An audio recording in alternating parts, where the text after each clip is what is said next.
My fiance disappeared on our wedding day. Part 2. Quick recap. My fiance, Mark, vanished on our wedding day. I found a note at his apartment with a Polaroid of him, a woman, and a newborn, with the words, "She deserves the truth," written on the back. I didn't sleep after finding that photo.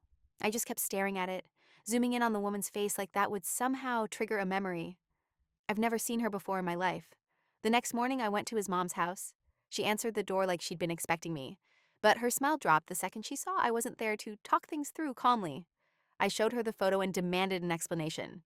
Her eyes flicked to the picture for maybe 2 seconds before she handed it back and said, "I don't know who that is." No hesitation. No, "let me think," just flat denial. But here's the thing, she wouldn't meet my eyes. I called her out, told her I wasn't stupid, and that clearly Mark had been hiding a whole separate life. She just said, "You're hurt and you need to take care of yourself right now." Like some generic therapy quote from Pinterest. Then she shut the door. I was shaking so hard driving home that I almost ran a red light. Once I calmed down, I did something I'm not proud of.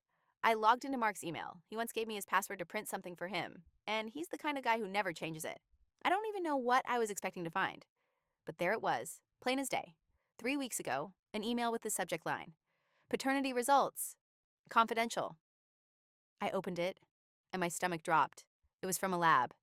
The results showed a 99.99% probability that Mark was the father. I thought I'd throw up. My brain went into overdrive trying to calculate timelines. We've been together 6 years.